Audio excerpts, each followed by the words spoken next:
Hi, I'm Tamuz Danzig. I'm from the McMahon's group, and I want to present to you an iterative free approach to the quantum approximate optimization algorithm. I collaborated with Oad Amosi and his supervisor, Eli Porat and Gal Chechik. How do I go to the next one? Down. Down. Down page.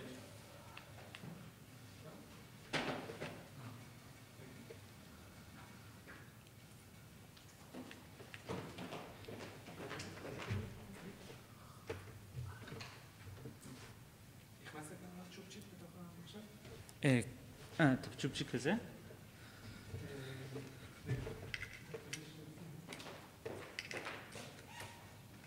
זה? כן.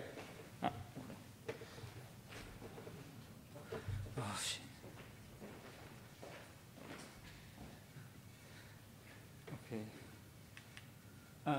So you all know that quantum computers are very noisy, and as I apply more gates in the quantum circuit, I insert some noise to the system. So the common approach to do some computation today in the NISQ era is using variational quantum algorithms where I have a shallow quantum circuit, and you already have heard today about this family of algorithms.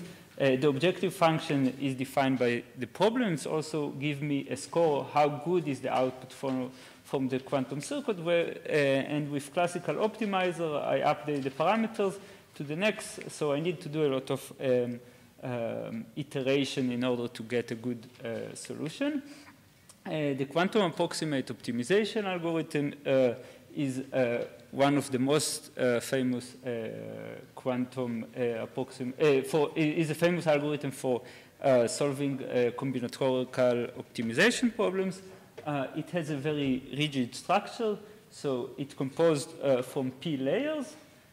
Each layer is composed from two unitary operators. One of them is the mixer Hamiltonian with this shape. It always has this shape except some variation. And we have the problem Hamiltonian, which is defined by the problem that we have. You can think about the Ising model, for example, but also on classical problems that we define them by a Hamiltonian. And see that it is both in the quantum circuit and also the objective function that we have is the expectation value of our problem Hamiltonian. And we have the tunable parameters that gamma is correspond to the problem Hamiltonian or the cost Hamiltonian. That is the reason we have C over there. And beta correspond to the mixer Hamiltonian. So a few things I have to say about QAOA, quantum approximate optimization algorithm, that the quantum circuit, if you look carefully, it starts from the ground state of the mixer Hamiltonian, and we try to reach the ground state or close state to the, of the problem Hamiltonian. That would be our solution to the problem. As the number of layers goes to infinity, it is possible to reach an adiabatic path that brings me from the ground state of the mixer Hamiltonian to the ground state of the problem Hamiltonian. However, in the NISQ era, we can use only a few layers because we want to use shallow circuits. So we look for the parameters that give me the best result, although it would not be in a adiabatic path, but anyway would be the best result that I can get. Now I'm going to show that QAOA has some potential advantages. So many combinatorial problems are, we live them in our everyday life, and we have a lot of, for example, you can think about when you use Waze or Google Maps to find the fastest way from one place to another. It's really a hard problem. So in reality, we cannot solve them in a polynomial time or in reasonable time. What we do, we use a heuristic polynomial time algorithms or approximation algorithm to find an approximated solution. which is not necessarily the best solution, but it is good solution that we can get in a fast way. So over here, it's a graph from Gavin Crooks that he showed that as the number layers in the QAOA circuit increases, we get better approximation ratio. The approximation ratio is defined by the expectation value of the problem Hamiltonian divided by the best solution. So after a few number of steps, you see that it has better approximation ratio than the best classical approximation algorithm. But that is only theoretically, not on a quantum computer, on a noiseless simulator. So that's leading to our conclusion that QA, not our conclusion, it's just an introduction, that it is a leading algorithm in the NISQ era. Our motivation for the study concentrates on the optimization process. See that for a given problem, for example, in the graph, we need to do a lot of iterations in order to get into an approximated solution.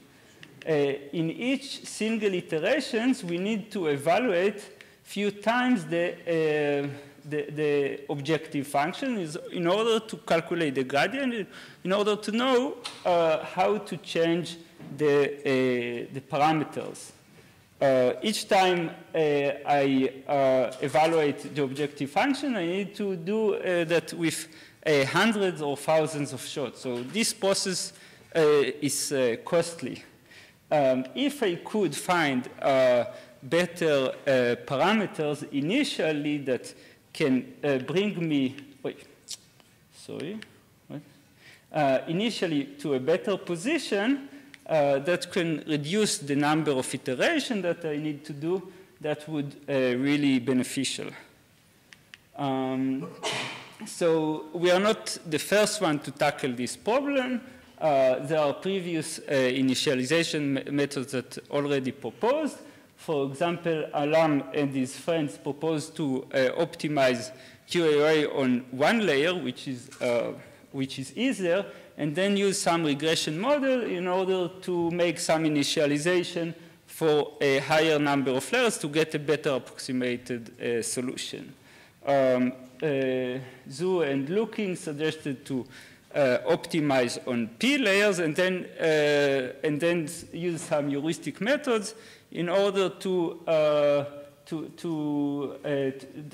initialize for P plus 1, and then optimize for P plus 1, initialize for P plus 2, and so on, which is also kind of costly, but they show that they reduce the number of iterations. Crooks suggested to optimize QAOA on a batch of similar graph in order to have some good initialization.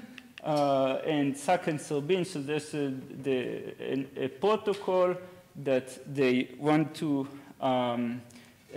find, that is a good protocol that they want to use the quantum zero in order to find some parameters for their initialization.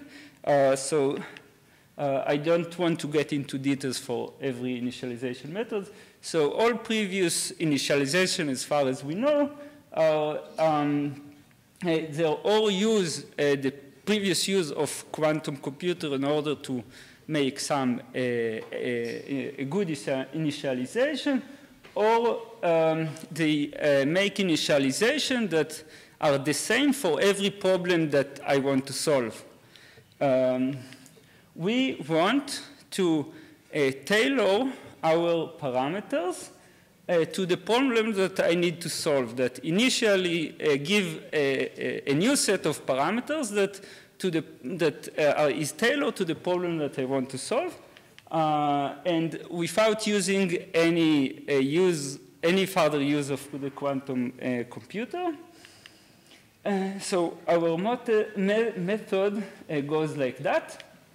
So think about a new problem that I need to solve. Let's say it's a shape of a graph. I can encode the adjacency matrix of the graph into a neural network that has already trained, and then the neural network can predict me a set of parameters that are tailored from like that are personalized from the problem that I need to solve. And then like I can run the quantum circuits. So what do you mean like train neural network? I show it later. Okay, it's part of the just I can train it like yeah. You will see it right now. So the most common problem for the QAOA circuit is the MaxCut problem because it's an NP hard problem. It means that it's at least as hard as any other problem in the NP class. And also it is straightforward to encode it into the quantum circuit. Let's say I have some graph with nodes and edges between some of the nodes, and I can divide each edge into two sets. If I have an edge between between the two nodes, and the two nodes are from different set, I count this edge. If the two nodes are having the same, are from the same sets, both of them are blue or both of them are red, I don't count this edge. And the question is how to divide the graph into two sets as I count as many edges as possible. For example, in this way I count 4 edges. You see this edge has red and blue, and so on. And in this way I count 5 edges. And it is not possible for this kind of graph. This is very simple, one silly example, but it is not possible to find a division that I count all 6 edges. We used Erdos-Shreni graphs. This is a kind of generation of random graphs, which each edge has certain probability to exist in the graph. So you see there is no pattern in this graph. And we optimize QAOA on 5,000 graphs. And then we had the data set of the graphs, and it optimized the parameters that give the same approximation, give the approximated solution to this kind of graph. And then we could train a neural network. We choose a very simple neural network shape that is one hidden layer, fully connected, just as a proof of concept. And then once we have a neural network, we could predict for a new given graph the predicted parameters that is tailored to this specific graph. So we wanted to benchmark it to the state-of-the-art initialization, but yeah, 5 minutes? Okay. That do not use any further, they do not use previously the quantum computer because that would not be fair. So we used batches initialization, where we optimized graphs in parallel, or average initialization. It's a benchmark that we created because we thought it makes sense. Other TQA initialization and linear initialization, this is from the literature. This is also makes sense for us. And so also, I don't have enough time for to describe. When we generated, over here we see the conversions into solutions for the different initialization method. When we generated the same type of graph, all graphs has an edge probability of half. We see that the neural network method is slightly above all the other initialization. On average, this is on many graphs. When we enlarge the diversity of the graph, we took graphs with different with different edge probability, we see that the gap increases than the other methods that give the same parameters for the same, all the graphs. And when we enlarge the graph, we see that the gap increases than most of the methods. That is because the diversity also increases of the graphs, and also the locality effect of the QAOA that I don't want to get into because it's some math inside. When I get into like example of free graph, I see that the neural network, in the dotted line, I see the optimized parameters, the parameters after the optimization process, and in the continuous line, I see the predicted parameters. I see that those are really good methods, but the neural network method starts already much closer to each specific graphs than all the other benchmarks. And to conclude, we propose a really practical method to predict the parameters for QAOA, to reduce the time to solution by assuming that we have generated enough data. Otherwise, we could not train the neural network. And we expect that this method would work for other problems, not necessarily the MaxCut.